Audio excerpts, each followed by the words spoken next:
Hallöchen, letzter Aufbautag in Braunschweig und wir sind dabei. Ja, wenn man so will, letzter Aufbautag. Die meisten sind fertig, vermutlich. Wir machen jetzt ganz schmerzfrei eine Runde über den Platz. Ich werde auch nicht mehr groß was dazu sagen. Der letzte, der gestern ankam, war der Autoscooter Bebop Drive. Und der müsste jetzt eigentlich noch am Aufbau sein. Das werden wir gleich sehen. Wir machen eine Platzrunde. Ich sage nochmal am Ende Tschüss und irgendwas, was noch zu sagen ist.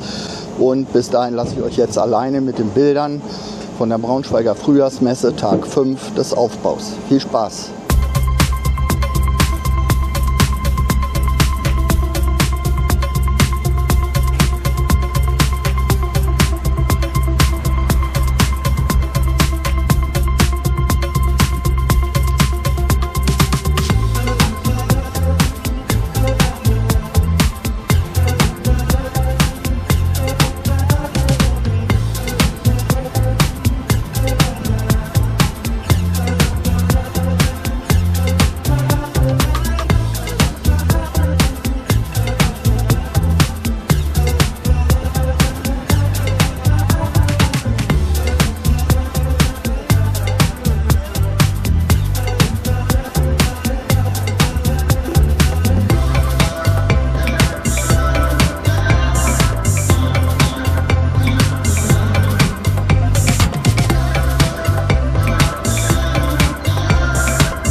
das war's vom letzten Aufbautag auf der Frühjahrsmesse hier in Braunschweig. Ihr habt gesehen, es wird an allen Ecken und Kanten noch geputzt, gehämmert und gearbeitet. In etwa 24 Stunden geht's hier dann los. Morgen ist ja der 1. Mai, Feiertag.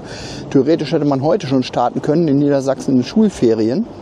Heute und am Freitag. Ja, aber das hat wahrscheinlich nicht geklappt. Da hätten einige auch nicht geschafft, hier rechtzeitig vor Ort zu sein. Kleine Korrekturen habe ich noch für euch. Schwarzwald-Häusle, ich korrigiere es jetzt nochmal. Schwarzwald-Häusle heißt es natürlich. Günther hat es schon in den Kommentaren korrigiert. Er hat gestern erzählt, am Autoscooter von Mantau, Bebop Drive müsste man den Fußboden per Hand legen. Das ist natürlich nicht so. Auch der klappt sich automatisch auf. Ist allerdings jetzt noch nicht passiert. Haben wir gerade gesehen. Ja, ansonsten wüsste ich jetzt nicht. Es wird noch gearbeitet. An einigen Geschäften, hatte ich schon gesagt. Und dann freue ich mich, wenn es morgen losgeht. Ich bin natürlich morgen auch wieder vor Ort, um für euch zu berichten vom ersten Tag. Und vielleicht mache ich auch die eine oder andere Fahrt in irgendeinem der zahlreichen Fahrgeschäfte. Ich habe noch mal durchgezählt. Es sind exakt 22, inklusive Bungee-Trampolin und Simulator mitgerechnet. Und ich hoffe, dass ihr auch hier erscheint, so zahlreich wie möglich, dass die Veranstaltung ein Erfolg wird. Größer geht nicht mehr. Wir haben jetzt also wirklich die gesamte Größe des Platzes hier erschöpft. Wenn es noch größer wird, dann müssten wir irgendwie anbauen oder eine zweite Etage drüber bauen oder was weiß ich. Auf jeden Fall ist der Platz rappedicke voll. Der einzige, der noch nicht da ist, den habe ich hier auch noch nicht gesehen, ist Mandelmeier mit seinen traditionellen gebrannten Mandeln. Der kommt aber auch traditionsgemäß immer auf dem letzten Drücker am Vorabend der Eröffnung. Eine Information noch in eigener Sache. AETV ist jetzt auch auf WhatsApp vertreten. Sucht einfach nach dem Kanal AETV, der Kirmeskanal. Ich packe euch den Link mal in die Videobeschreibung. Dann könnt ihr direkt dorthin klicken und freue mich, wenn ihr den Kanal abonniert. Ansonsten freue ich, wenn ihr fleißig schaut, sowohl morgen, wenn wir hier auch vertreten sind, am Eröffnungstag, als auch sonst. Aber das tut ihr ja auch in der Regel immer. Und ja, wir sehen uns. Ich freue mich. Bis dahin, euer Andreas.